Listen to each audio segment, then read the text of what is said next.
ప్రశ్న అనే ఒక జోసెఫ్ రావణ్ తను మెగాస్టార్ చిరంజీవి గారి మీద అనేక ఆరోపణలు చేస్తూ జీవనోపాధి పొందుతున్నాడు.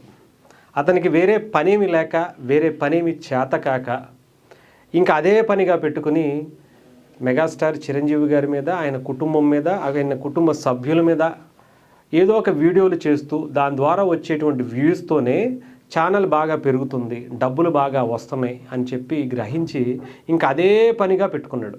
ఇంకా వేరే పని చేసే పరిస్థితి కూడా లేదేమో, మరి చేత కాదేమో. అందుకోసమే నాకు తెలిసి అదే పందాన్ని పనిగా ఉపయోగించుకుంటున్నటువంటి వ్యక్తి. దాని ద్వారా వచ్చే డబ్బులతో తన కుటుంబంతో తన పిల్లల్ని అందరినీ కూడా తను కూడా తింటూ బతుకుతున్నటువంటి వ్యక్తి. సో అతని మీద రీసెంట్గా మెగాస్టార్ చిరంజీవి గారి అభిమానులు కొంతమంది కేసు పెట్టినట్టుగా తెలుస్తుంది.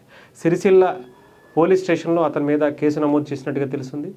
అయితే అది ఏంటి అంటే, ఒక రామ్ ప్రసాద్ అనే ఒక అభిమాని ఈ ప్రశ్న రావణ్ చేసేటువంటి ఆరోపణలకి బాధపడి, చిరంజీవి గారి మీద చేసేటువంటి వ్యాఖ్యలకు బాధపడి నాకు నా మనోభావాలు దెబ్బతిన్నాయి.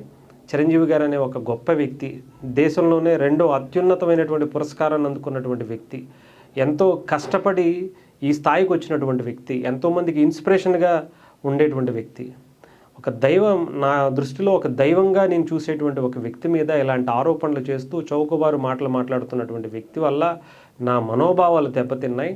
అతని మీద చట్టపరంగా చర్యలు తీసుకోండి.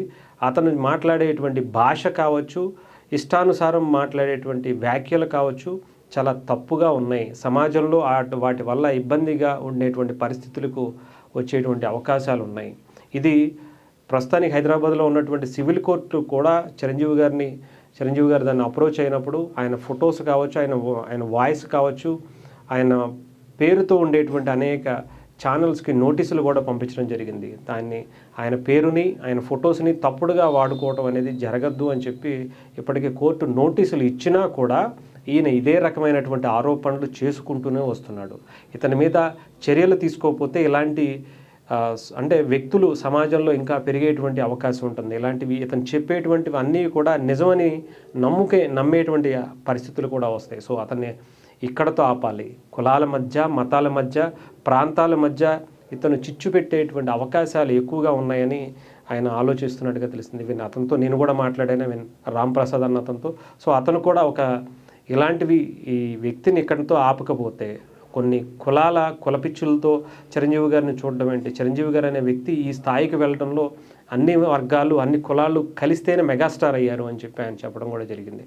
అలాంటి వ్యక్తి గురించి ఎటువంటి వాస్తవం లేకుండా, ఎటువంటి నిజము లేకుండా, ఎక్కడ ఎవిడెన్స్ లేకుండా అతను చేసేటువంటి ఆరోపణలు అసలు ముమ్మాటికి తప్పు. అలాంటి వ్యక్తిని ఇక్కడతో ఆపాలి. ఇది ఇక్కడతో ఆపకపోతే సమాజంలో చాలామంది వ్యక్తుల మీద ఇష్టానుసారం ఏమీ లేకుండా మాట్లాడేయచ్చు అని చెప్పే ఒక ఇది క్రియేట్ అవుతుంది. సో అతను ఆపాల్సినటువంటి పరిస్థితి ఉందని చెప్పి అతను చెప్పడం జరిగింది. సో మరి ప్రశ్న రావణ్ ఇక్కడతో అయినా ఆపుతాడా? ఇంకా తన పందాన్ని ఇదే రకంగా మనకి వ్యూస్ వస్తున్నాయి కదా, దాని నుంచి మనకి డబ్బులు వస్తున్నాయి కదా, వేరే వ్యక్తులు దీన్ని ఎంకరేజ్ చేస్తున్నారు కదా అని చెప్పి ఇదే పందాన్ని కొనసాగిస్తాడా అనేది కూడా చూడాలి.